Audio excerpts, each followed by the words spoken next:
Herbert's 100 harem. You have got to be fucking kidding me, Herbert notes as he sees his first Skathak colony. It was drilled into the side of a mountain canyon. Its main income was hunting trips into them after all. But a large city with the lights turned low, gargoyles everywhere, and fucking blimps. There were likely more blimps over this one city than had been seen in any one place on Earth. The hell is going on?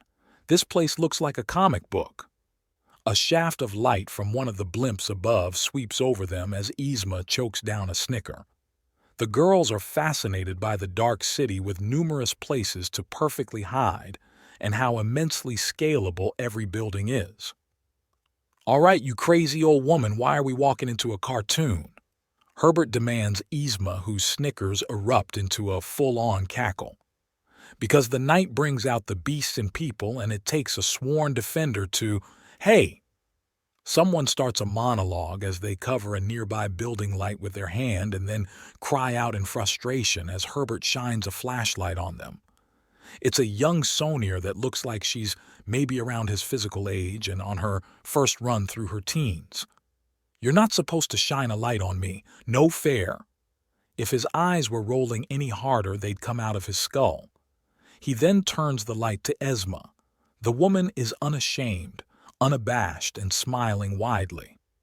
Really? This is really happening? He asks her, and her chuckles return full force with a snorting giggle as accompaniment. He lets out a disgusted sigh as he presses his flashlight to his forehead. Lord Almighty.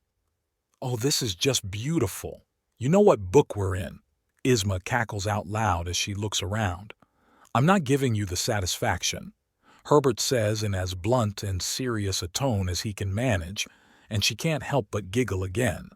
But they work so hard at it. They've been looking for a style as a species for so long, and when I suggested this bit of human madness, they were all for it, she announces, and the groan of exasperation from Herbert is music to her ear holes. Come along now, children. I want to introduce you to my great-great-great-great-granddaughter and the lovely hotel she owns. I have personally paid for the reservation, and she's happily to have it filled up during an off-season. Although do remember to behave. She is family after all. Interesting that you scheduled us to only go after creatures that are in the off-season so that there's little competition. Herbert notes out loud, and Yzma shrugs. Well, how can I teach you all on my lonesome if I have so many other girls looking for my attention? A single small family is easily kept track of, she answers. A single small family? Good God, woman, how many wives do some men have? Herbert asks, as his mind starts to boggle. Current record holder is a man who was the only one like himself in an entire colony. He had served as everyone's husband for a colony of over 8 million. Jesus, tap-dancing Christ, Herbert mutters. Relax. It wasn't what I was referring to, though. I was more thinking about what your own family will look like in 100 or 2 years, Yzma says, and Herbert gets the 1,000-yard stare. That's right. You have 100 wives now, but next year, you'll have over 100 children. Even if you have no more sons and daughters after that, they'll all become parts of families themselves. You're 2 centuries away at most from having more family than you can easily count. He shakes off his stupor and brings his focus back before he's caught poleaxed like an idiot. Yzma's smile is enormous and unrepentant. I'm aware I'm coming to grips with that fact slowly. Not ready? Yzma asks. Is anyone? Herbert asks, and she looks suddenly very sad. A whole race of children forced to grow too quickly, she mutters to herself, sounding pained. She then gives him another look. It seems I need to speak to a few people. For a moment, Herbert suspects he's in trouble. His mind goes to a dozen different directions, but he reins it in before an actual second has passed. If he's going to start considering things like that, then he needs actual information and not random supposition and blatant guesswork. She leads them through the city. Air cars low to the ground and stylized like they're out of the freaking 20s, and everyone's dressed as either a comic book civilian on the ground with the stereotypical suits from the older issues or are racing above in ridiculous outfits. Apparently, the comics industry is going to really take off when some more reasonable and reliable method of contact is made with Earth. The girls are cuddlier than average, and considering that he can barely go 10 minutes at home without someone pressed into his side at home that's saying a lot, and are also very giggly as he keeps looking up to keep track of the multiple women swooping through the night. Those that aren't so near have their hands on something to help them glide, and he's identified at least 6 different model of grappling hook guns. The whole city has the presence of a party going on, but the theme is gothic, so everyone's in black colors. Either that or a pair of air cars come around the corner, audibly supplying the sound of screeching tires from speakers before zooming off, shooting the bright yellow of a banger-style plasma pistol into the air like flares. An entire fucking swarm of Batwomen chase after the bright purple car, and Herbert just sort of stares at it all. So was that more of this insane performance art, or were those actually criminals? He asks Yzma, who simply shrugs. Very helpful. Are you going to do something about it? And get lost in the mob already trying to do something about it? No thank you. Oh? But a human swinging in like out of those comic books would be amazing. A voice says from above as a Sonier woman with a touch of silver around the edges of her hair and wings protests before fluttering down in front of Yzma. Grandma.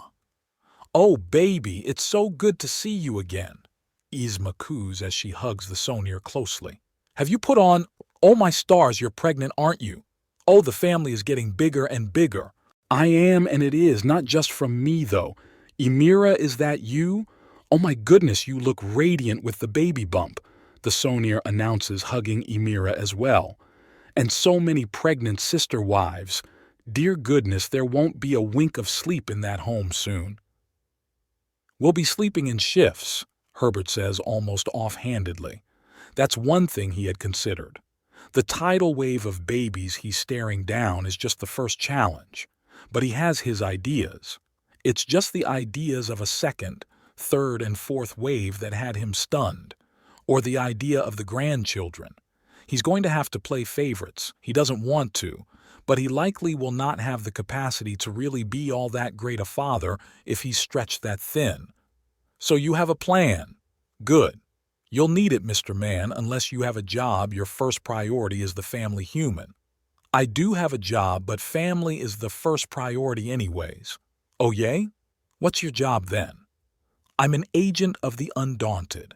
My fields are reconnaissance, intelligence, and strategic asset elimination, he says, and she stares at him for a few moments, then smiles.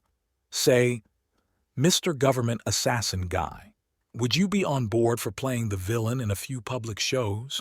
The new theme is bringing in all sorts of tourists, and having someone being the evil government sniper or mercenary assassin against the local heroes would really help things out, she asks, and he stares at her for a minute.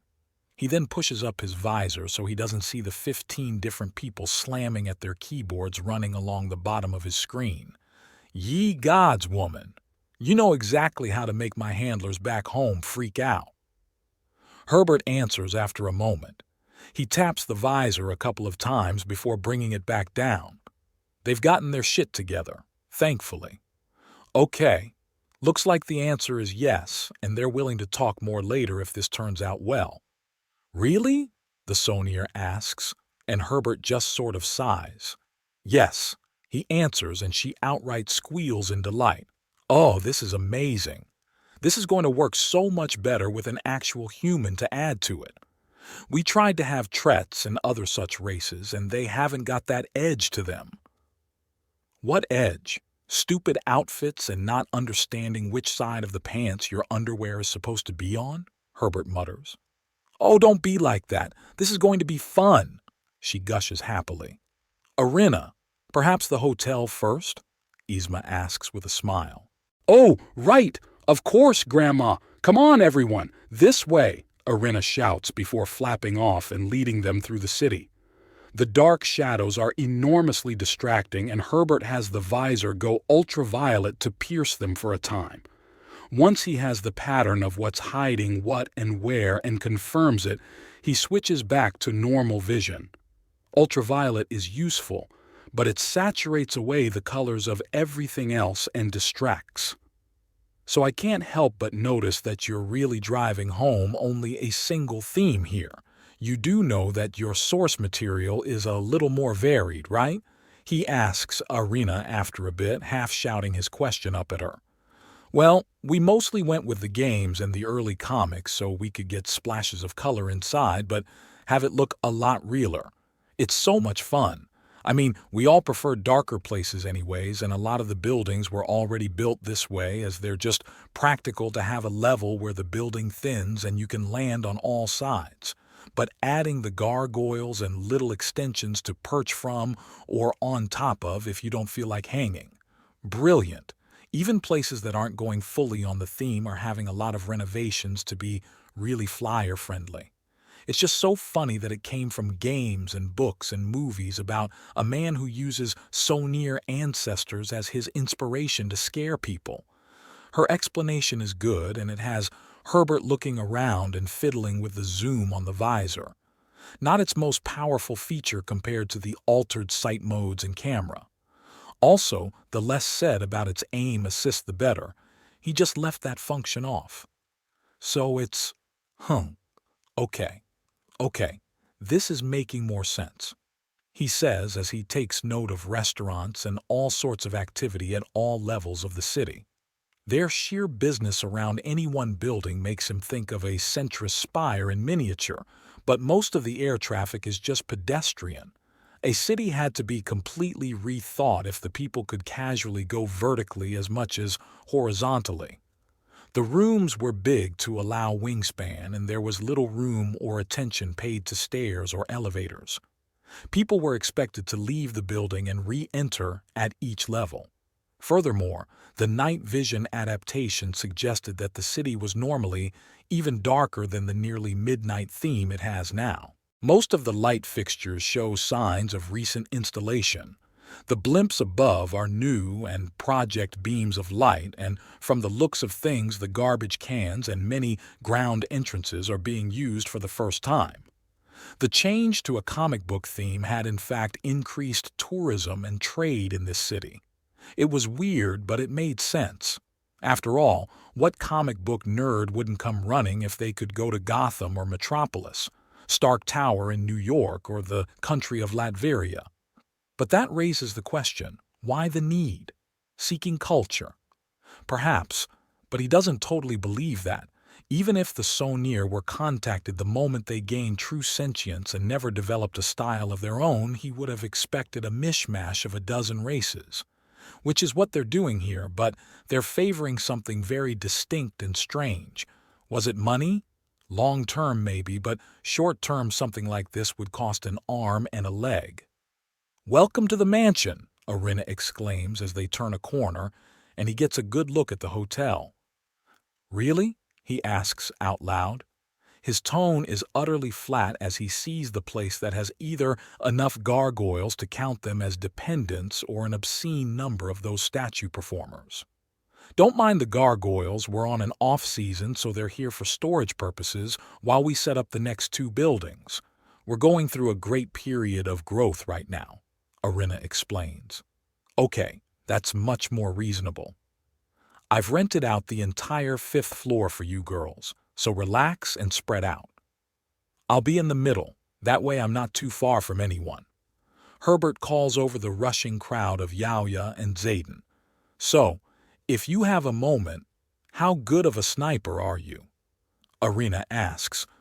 I can't ricochet my shots without Axiom, but with it I can shoot around corners with ease.